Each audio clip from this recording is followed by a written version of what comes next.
Corporate style కి సంతరించుకున్నాయి. దాంతో పాటుగానే రాజకీయ వ్యూహకర్తలు అని ఒక కొత్త వ్యవస్థ రంగంలోకి దిగింది. దేశంలో గడిచిన 2 దశాబ్దాలుగా ఇది నెమ్మదిగా మొదలైన ఈ రోజుకి ఒక అతి ముఖ్యమైన వ్యవస్థగా మారిపోయింది. నిజానికి వ్యూహకర్తలు చేసేది ఏమిటి అని ఆలోచిస్తే అది బ్రహ్మ పదార్థం లాంటిదే.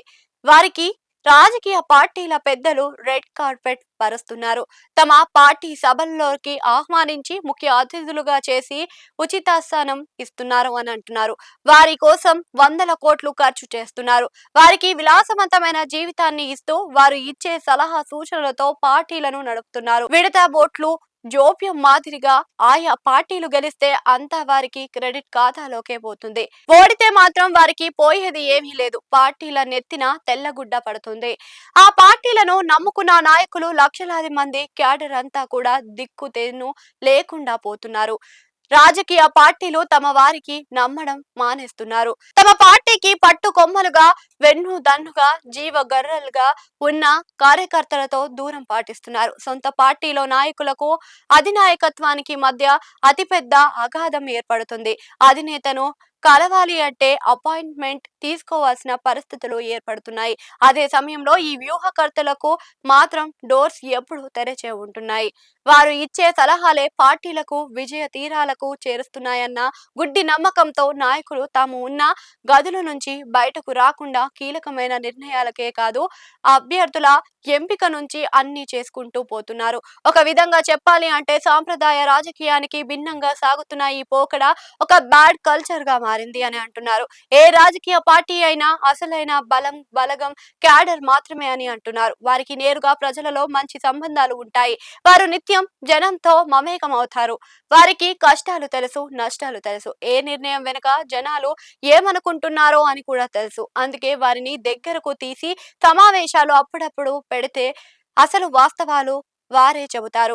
గ్రౌండ్ లెవెల్ రియాలిటీస్ వారు నుంచే వస్తాయి. తమ పార్టీ తప్పులు, ఎదుట పార్టీ తప్పులు, అలాగే తమ బలాలు, ప్రత్యర్థి బలాలు అన్ని కార్యకర్తలే చెబుతారు. వారికి తెలిసిన దానిలో 10వ వంతు కూడా వ్యూహకర్తలకు తెలియదు. వారి ద్వారా అపాయింట్మెంట్ అయిన బృందాలకు తెలియదు అంటున్నారు. దేశంలో వరుసగా వ్యూహకర్తల పథకాలు అట్టర్ ఫ్లాప్ అవుతున్నాయి. తాజా ఎన్నికల్లో కూడా 2 రాష్ట్రాల్లో వ్యూహకర్తలను నమ్మి బడా నాయకులు ఇప్పుడు ఫలితం చేదుగా రావడంతో కుమిలిపోతున్నారు. ఈ విషయం తెలిసిన మరో పెద్ద రాష్ట్రానికి వచ్చే ఏడాది ఎన్నికలు జరుగుతున్న చోట ఒక కీలక పార్టీ తాము నియమించుకున్న సదరు సంస్థను వ్యూహకర్తలను తప్పించి భారీ షాక్ ఇచ్చేసిన ఉదాంతం తెలుస్తుంది. ఇప్పుడైతే రాజకీయ పార్టీల నాయకులతో కూడా ఆత్మార్ధనం కనిపిస్తుంది. వ్యూహకర్తల వల్ల అయ్యేది ఏమీ లేదని కూడా అర్థమవుతుంది. అద్దంలో తాము ఎలా ఉంటే అలాగే కనిపిస్తాము తప్ప కొత్తగా అందంగా రాదు అని కూడా అర్థమవుతుంది. అభిమానంతో పనిచేసే క్యాడర్ ని, అలాగే పార్టీ మీద నమ్మకంతో పనిచేసే నాయకులను వదులుకొని ఎండమావుల లాంటి వ్యూహకర్తల వ్యవస్థ వెంట పడి చేతి ఫలితాలను తెచ్చుకోవడం, వారికి వందల కోట్ల ఖర్చు చేయడం అవసరమా అన్న చర్చలు కూడా చాలా పార్టీలతో జరుగుతుంది.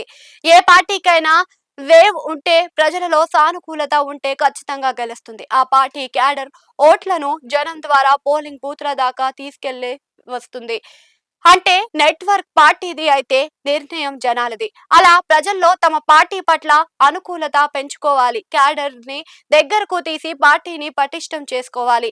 ఈ 2 విషయాలను అత్యంత ముఖ్యమైన వాటిని పక్కన పెట్టి పొలిటికల్ కన్సల్టెంట్ల చేతిలో సక్సెస్ ఉందని భావించి అన్ని వారితోనే అన్నట్లుగా అధినాయకులు చేస్తే నేల విడిచి సాము అవుతుంది అని అంటున్నారు.